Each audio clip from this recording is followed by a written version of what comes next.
Hey guys, look, we're a full 2 months in. Peter's not here today. Obviously, he's on travel. I just want to say a few words. Look, I know for the past 2 months, straight now, we've been bringing on different lenders. The purpose of this, and it kind of took a role of its own, but the purpose of this is, look, I don't know, okay, who here would agree right now? How many of you guys are talking to first-time home buyers right now? Be honest. How many of you guys are talking to first-time home buyers? One, I see two. Okay, two. That's it. All right. Now, of those, and for me too. Now, for those, okay, Ian, thank you. So we all are right now, right? And that's going to be the name of the game always. There's always first-time home buyers. Now, let's be honest here. Now, how many of you guys are actually converting those? On? Any? Yeah? No? Freddie? What do you mean by converting and getting them into escrow? Oh, geez. Yeah. Okay. That's all you need to say. Working on one right now, but I don't know. Huh? I'm working on one right now, but I don't know. Yeah. Like on the Freddie? fence. Yeah, I have three. I mean, we all know those are long-term there you go. It's just yep. And so I just want to kind of give you an explanation and a mindset here. Look, I am not saying don't work with first-time home buyers. That is the bread and butter of this business in general, right? In a macro sense, right? We need first-time home buyers for economically, everything else, right? Vision, value, all of that good jazz. The problem is, right, especially here in Southern California, maybe this is different for you, Ian, is I meet with a first-time home buyer, right? They're excited. They understand, hey, what they're interested in is going to cost them $800,000, $900,000 because you can't find a condo right now, at least in Orange County, a $600,000 condo. With a $500 more HOA, you might as well look at a $900,000 single family residence with no HOA, right? Same thing because of the HOA payment factor. You get them excited. Many of them, I mean, look, if they're lucky, if you as an LO are lucky, and they are too, they have a large, sizable down payment. But many first-time home buyers don't. They call and say, hey, I want to DAP. I need assistance. I have the down payment. Oh, how much? Oh, I got the minimum 3.5. I roll my eyes. Why? Look, not because I don't want to help them, because of this part. You show them what that payment breakdown is going to be, and they gasp, right? $7,000, $8,000, $9,000, $10,000, $11,000 payment, and they just can't hack it. And so, look, what the whole initiative here at Giving Tree for the past 2 months, and I do apologize if this wasn't relayed well enough to you again, because it kind of took a course of its own. It just like bam, bam, bam, and thanks to Brenda and Peter for this. But right, we're trying to, how do we supplement our business? Because if you are working with first-time home buyers and you're not converting them into escrow right now, look, you and I will all need to make a living, right? We need transactions, we need escrows. So we've been bringing on different, some of our vendor partners to see what specific programs they offer that we can take away and take it into the marketplace as something unique, as something of value that can bring on more business, at least open up more dialogue. Okay, so here's my first question here. What is one takeaway? Just one takeaway from this group, and I'm really asking one takeaway from this group. So one person needs to say something from that conversation with Sarah right now. Anyone want to be bold enough to say something? The I-10 popped up. I mean, I didn't realize investors are starting to take it out of their portfolio. Yeah, okay. So they're not doing it anymore. So I wanted to see if she had some insight to that. But the fact of the matter is, I've already had other people tell me right now, look, if there are people being deported left and right, north, south, east, west, it doesn't matter. And we're extending credit to these people. Do you think the lenders are going to want to extend credit with the deportations? No, right? So again, I understand that could be a little bit political, perhaps. I don't know, but just wanted to see her take. Outside of that, that's something they're not doing. Any other takeaways? It seems like the focus with them is based on DSCR and bank statements program. Yeah. So for investors and then for self-employed. Yeah. So thanks for saying that. And that kind of leads into what I'm going to say. Look, nothing special. I'm going to just say it, right? At Giving Tree, that's the power. This is why probably you guys here. This is why after 16 years, I'm here at Giving Tree. We got like 50 plus different lenders to choose from. You can't come on, like I'm a straight shooter. If you can't come on and wow me, dazzle me, give me something different that 53 other lenders, to compete with, unless your pricing is absolutely phenomenal, sorry, I don't know who the next Sarah Walker is going to be. Okay, so yeah, you can price them on here. I'm not here to crap on them right now at all, but we need something new, right? And different.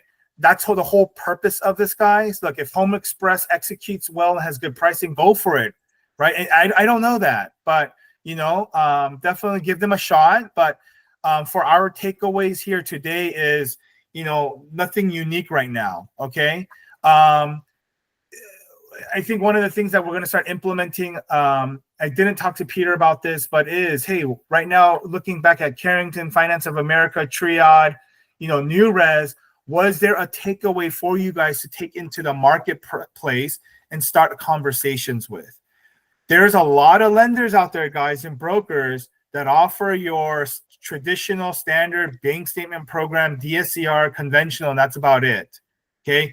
You need to go out into the marketplace and have different talking points.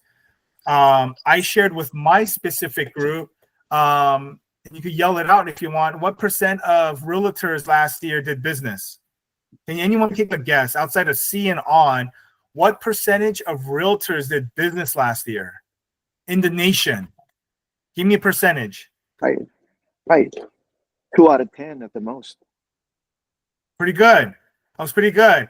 So 71% of realtors throughout the nation, I forgot how many hundreds of thousands that is, had big fat zeros in production for 2024. 71%, right? So all of us lenders are going for these 30% realtors who's actually doing something, whether it's one or many. And the 71, look, I'm not saying don't talk to them. Maybe it is a new or different product that might get them a little bit stirred up, right? Or it is the 30% you talk to, and that new and different one's like, hey, I like that. I didn't hear about that. Let's see what we can do, right? It's your perspective, your approach. I'm not going to say what's wrong or right now, but that is the purpose of all of this, right? So obviously, Finance of America, what was our big takeaway in Finance of America? The obvious. Anyone just shoot it out? You guys can all unmute yourself. Reverse mortgage. Reverse mortgage, right? If you haven't done a reverse mortgage, do one right now this year in 2025. Just do one. Okay, that's another extra minimum $5,000 in your pocket because they do have a minimum, right? What about Triad? Right. Triad. What do they do? Mobile homes. Mobile Guys, homes. Do you know how many lenders do mobile homes? Not many. I can tell you that right now. You talk to any direct lender, Home Depot, Loan Depot, right? New American Funding, they don't do mobile homes. So do one mobile home this year in 2025. Challenge yourselves, right? Carrington, what differentiated Carrington? The guy liked to talk a lot. I appreciated it. Gave some inspiration, but what do they do different? Anyone? Manual underwrite was one of the things he brought up. Yep, it was one of them. Yeah, that was one of them. I mean, William, he did it. He had a different approach, and it was more of a raw. I appreciated it. Right. Have conversations with your agents, right? Who else came on last week? Leslie Camus, EPM. What did she talk about? DPAs. Yeah, DPAs, manual underwrite. She got her vice president to come on. She did a good job, right? I mean, Peter went at it with her, right? He was wowed by the manual underwrite, the lower FICO scores. I think they went down to like something in the low 500s, right? So these are good takeaways for you guys to aid and equip yourselves with to go on the marketplace.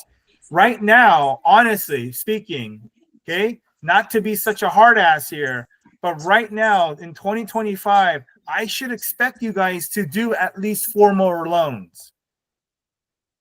That should be your expectation, to do 4 more loans right now this year in 2025. Okay? And those 4 loans are very specific. 1 reverse, 1 mobile, right? one really low FHA FICO scored borrow client, and possibly one that requires a manual underwrite. All right. That's how you guys have to start thinking to be successful in 2025, guys. Okay. Any questions? So the next month as well, for the month of March, we're going to have a lineup as well. I don't know if we're going to go beyond March. I think that's more than enough. It gives us an opportunity too, just to put a name and a face to all these wholesalers that Giving Tree is able to work with. So that's nice. In commercial, okay, there's going to be a component of commercial beginning April. At least I would like to have it. We have several commercial, affiliates that we work with. I almost, at least I could say weekly, have conversations with Bank of America, a contact there, Velocity Capital, Velocity SBA. Maybe this is when Freddie can jump into, but right, we have commercial outlets too. So that's a fifth one. Okay, this year, do one commercial deal this year, right? I'm expecting to do one in a couple of weeks right now. Velocity allows no income. Do 35% down payment, you got yourself a deal. It's crazy. Charge 2 points up to 5 points, right? Origination is like $295, appraisal is like $19.95. That's it. Okay. There's no phase reports that you need to do. Environmental reports to do as well. It's an easy sell, guys, if you want to help someone get into a commercial building in 2 weeks. Freddie. Yeah, can you talk more a little about the transaction? Obviously, this is my space, so I'm interested because I'm about to talk to them about something else right now. Yeah, so my buyer is looking interested in a small little retail office building, 2 units, with Velocity Capital. All that's required based on your FICO score is 35% down payment. If you are a seasoned investor, meaning you have prior or current ownership in commercial property, you can do as little as 30% down payment, and that's it. It's an appraisal. The underwriting takes about 1 day, and that's it. Really. Yeah, appraisal. Go ahead. Mm-hmm. Is this going to be? Is it going to be an owner user or is it? This one's owner user. Okay. And are you going 7A? No, this is their own. I don't know what you call it, but their own commercial proprietary product. Okay, got it. Yeah, I know about it, and they so they're not going to SBA. Yeah, they're not going SBA now. Okay, yeah. Good to know. Yeah, they did. I did learn about their down payment requirements and stuff. But I know they have their own product line. Yeah, they have their own. I just recently learned that SBA 7A, not 504. Technically, you can do 100% financing. I did not know that. I used to be a commercial loan officer for about 3 years. I did not know that. That 3% or the 10% minimum, that is a bank overlay. There are lenders that allow 100% SBA financing if it's a 7A. I just learned that last week. Are you talking about real estate 7A or just 7A? Yeah, real estate. Does that mean they go, and breach that gap with outside collateral? It can, but it's just a higher interest rate. Yeah. Yeah.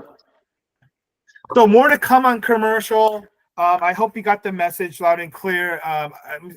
Hopefully, my hope for you guys here on the call is to take away something, right? Just a golden nugget, even if it's just one thing, right? So whether you have to watch this or just kind of meditate on what Sarah presented, take away one thing that you can go into the marketplace with. Okay, challenge. That's your challenge, guys, not mine. It should be your own challenge to win transact one more escrow this year. All right, guys. Any other questions or thoughts? Yeah, with the presentation today with Home Express, obviously their bank statement and stuff. Did we hear about FICO requirements? I don't remember if they mentioned anything. No, they didn't mention FICO, but I mean, most non-QM lenders are all the same. Brenda, you can correct me wrong if I'm wrong here, but most direct lenders I see, it's like every 20 points. So from something like 640, usually 620, 640 is a minimum, more or less. And it's like every increments of 20 points, there's a different tier of pricing. Yes, correct. Obviously, And I will tell you this, since when I was working with the old AE, their pricing was slightly higher than the other lenders. I would say bank statement loans, definitely Loan Store has the best pricing. Most of the other loans that I did work with Home Express were I-10. Because they did I-10 and the pricing wasn't too bad compared to the other I-10s that we had. So. Thank you. Yeah, Rogner.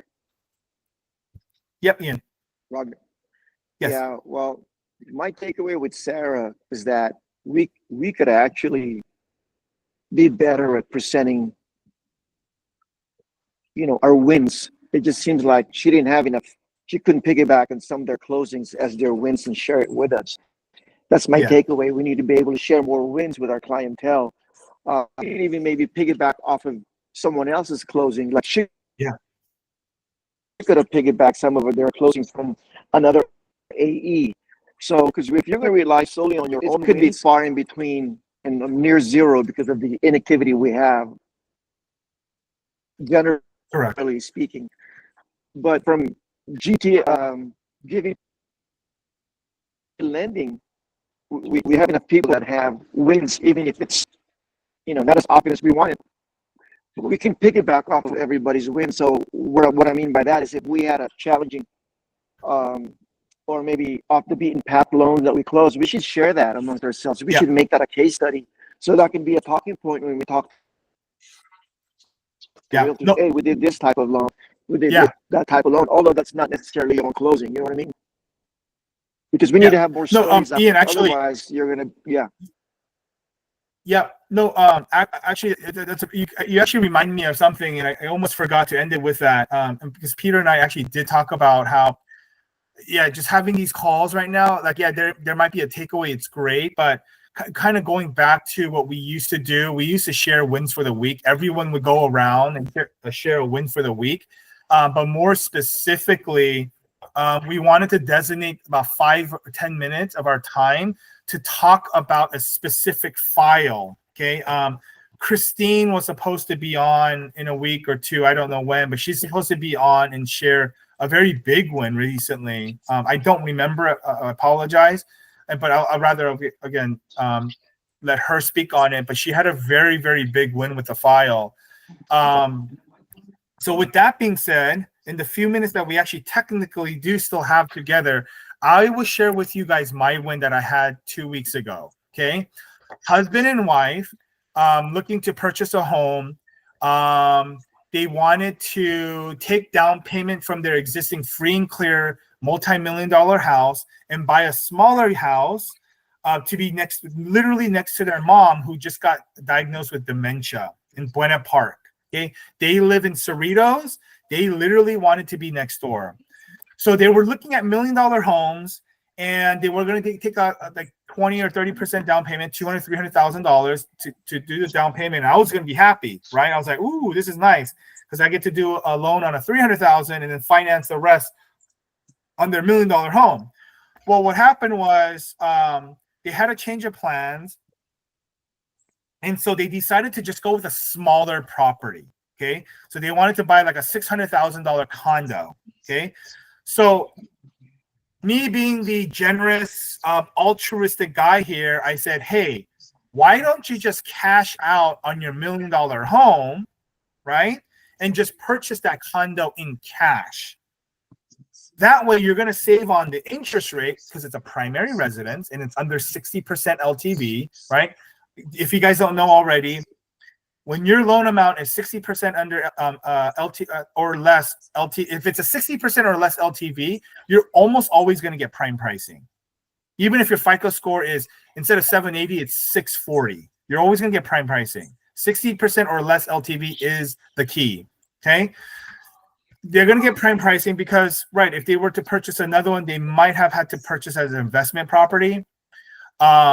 Two, they wouldn't be paying double escrow fees and title fees and whatnot, right? Because if you're financing two homes or refinancing a new purchase, you have double the closing fees, right? So I saved them money there. And so I convinced them of that and they went for it. So we did a cash out refinance. They actually just closed on escrow this past Wednesday on a condo in Buena Park now. Okay. Small little 1 bedroom, I think, or 2 bedroom, 1 bath condo. Now here's the crazy part of all this. Before we get into closing, we ran a VOE. Okay. GS sends me an email. The processing sends me an email. It's like, oh my gosh, the VOE came back that borrower one husband is no longer employed. Okay. So my heart dropped. Or he's on a leave of absence. My heart dropped, right? So I'm calling this borrower. I'm like, Mr. So-and-so, what in the world is going on? He's like, well, yeah, I took a leave of absence because I'm not feeling well. And I said, did you not care to share that with me? It's like, what does it matter, Ragnar? I'm getting paid. I just provided you my most recent pay stub. I was like, how is that working? It's like, oh, well, I'm using my PTO that's been accrued, right? And I'm just like, huh, that's great. So I'm frazzled. I'm like, sir, you're gonna have to hold off on your escrow. And he's like, I can't. I've already committed my $30,000. I can't lose this, Ragnar. You better do something. I'm saying, you should have told me, right? I mean, I'm sure you can imagine the conversation. So we looked at it different ways. We try to see if we can go non-QM, this and that. It didn't occur to me until the very end. Why don't we see if the borrowers can qualify by removing the husband, okay, and just qualifying on one income alone? So we did. And thankfully, the borrowers did not have a lot of debt, okay? But they did have 2 car payments. What ended up happening was they weren't happy about it. They still are not happy about it, but they ended up having to pay off 2 cars. Why weren't they happy? Not because they had to pay it off, because they were short to close on the escrow. So they had to borrow, I think, about $40,000 or so from their, I don't know who they borrowed it from. But the point is, there was a solution. They still got $560,000 of it, right? So what we did was we did, okay. So at first we were going to remove the borrower because we're not going to use their income.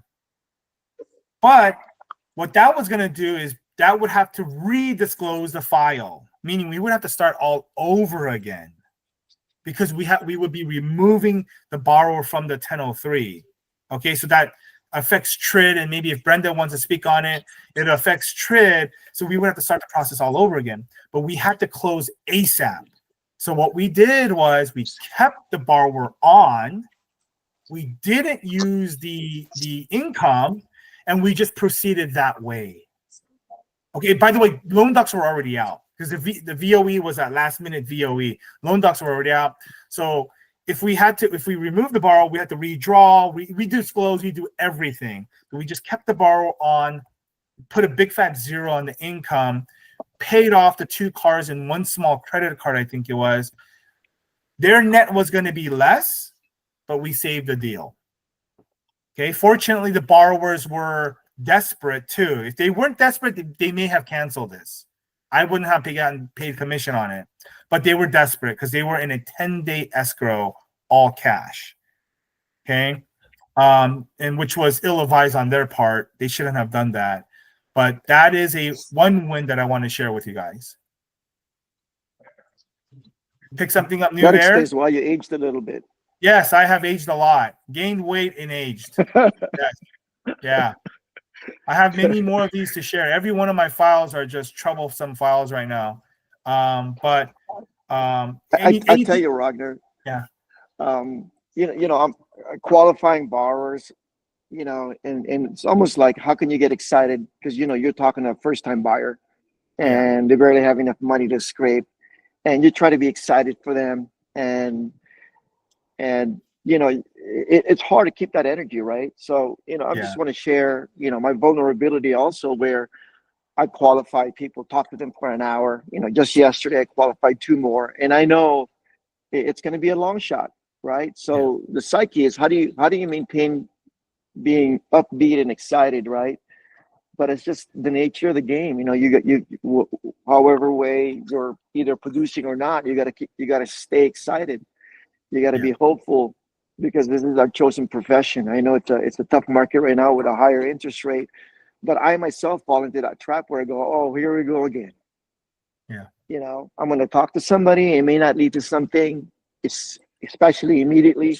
It might be a little bit further down the road, but you know, you just got to keep going. You know, hope that, you know, and it will. Rates will get better. And these guys are going to realize that it doesn't make sense for them to continue on paying their rent. And if they got to pull their resources together, bring another buyer, bring another person to help them qualify. If they really want to make it work, they'll make it work. And you'll find clients like that. Sometimes they don't always tell you, oh yeah, we can't afford 3,500, and then lo and behold, yeah, they can afford 4,000. Yeah. It's just the psyche, you know. And yesterday was pretty rough because I'm like, oh man, you know, it turns out she only wants a 300,000. She can only qualify for $300,000. I mean, what do you do? And I got a text this morning. She's saying, oh yeah, I might have my sister co-sign with me. So that changes the complexity of the situation. It gotten better all of a sudden. Yeah. I sent about 5 text messages for my clients that are on the fence about refinancing. I told them, hey, mortgage rates are on the move. You know, we talked about you sending me your paperwork. I think it's better that you send me all your paperwork, although we're not quite there yet. Yeah. But this can move really quick. So let's get your paperwork in. So that's my power text. As soon as I see bonds move, I kind of alert them. So hopefully, you know, I said, if we're ready, we can pounce on these rates as they get better. Yeah. Yeah. There you go. You got to stay on top for sure. That's kind of like the message you push out there. I know rates may bounce back up again. I thought December was first week of December. If you look at the bond market, it was getting better. Then it got really progressively worse. Yeah. So hopefully it continues its downward trend and we can get, you know, 2 or 3 escrows in because. Yeah. Today, I mean, again, today the rates are looking good, and Ian's just reminding this is another reason why it's important for all of us to get on these calls every Tuesday. Look, we don't see each other in person. There's no synergy that we're creating in person. So at the very, very, very least, through calls like this, we can share our wins, get a few takeaways. For the sake of time, I'm gonna just share you my win or my takeaway, as I would next time. I want you guys, you know, someone will share their win and ask, hey, what's the takeaway? So the takeaway here, guys, is, and C and On said this last time, is just going back to the basics. You do have to, as a loan officer, sometimes we get caught up in like the hurry up, let's get them, you know, get them to apply. But there are some, look it up. Just look up Google when we get off the call. Look up the do's and don'ts of mortgage. There's going to be a plethora of them. And one of them is going to be, right? Like this is something we just take for granted in saying, don't quit your job and don't leave your job. How easy is that, right? In this case, this borrower was suing his employer for harassment. So the employer didn't want anything to do with this guy, right? There was going to be zero cooperation. And so, but he did it. So, yeah, that's the big takeaway, right? Like, do you guys buy a car or finance a car when you're about to buy a house? No, don't do that. So just Google do's and don'ts of mortgage. There's a plethora of information. You'll see a lot of redundancy there. But the takeaway was a reminder to go back to the foundations of mortgage. There's some simple things that we should tell our clients not to do and to do. Put in large deposits, right? Buy a car, finance a car, move jobs, quit jobs, go on a leave of absence. I now, on every consultation, am saying, hey, please don't think about suing your employer or taking a leave of absence. I literally have said that multiple times now since that incident. Okay. Second takeaway: don't think a file is done. Don't kill it just because you get bad news. I have a Brenda as my witness here. I have a line of credit that I just closed today. Okay, today, Katie Huang. I have flipped this file 4 times. Okay, 4 flipping times, and we ended up going with the P&L program. Okay, it was, and I'm only making like $1,000 on it. That's it. Okay. After all the fees that I might have to pay Peter and Giving Tree, I might be left with 0. But nonetheless, I was able to help the client out. Do not chill a file. Think, let it sit. Talk to someone. Talk to Ian, myself, Peter. Don't just kill a file because you get bad news. Okay, guys. We're right at the 10:45 mark. Thank you, guys. I look forward to seeing you guys next week. Give me a holler if you need anything. See you guys. Ragnar, I got something real quick. So maybe for next week, we can talk about how to be in-house lender that are represented by builders. So far, I've lost 2 to home builders lender, in-house lender. Okay. And maybe that's something that we can kind of discuss further, because I hate losing to those guys. Oh, okay.